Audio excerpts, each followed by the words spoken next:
జ్వరం వచ్చిందా? అవును కదరా. సరే హాస్పిటల్ తీసుకోతా. ఊకో బెట్ట, ఊకో నాన్న, హాస్పిటల్ తీసుకోపోతా. నీకు చదువుమంటే ఫీవర్ వస్తుంది కదా. మీకు అంతకుముందు ఆడుకున్నప్పుడు ఫీవర్ తగ్గిపోతుంది కదా. కానీ అట్లనే యాక్టివ్గా ఆడుకుంటావు.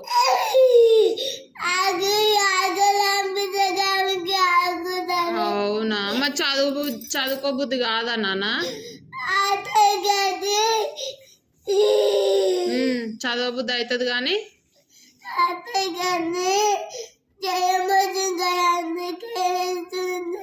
అవును, వద్దులేడు.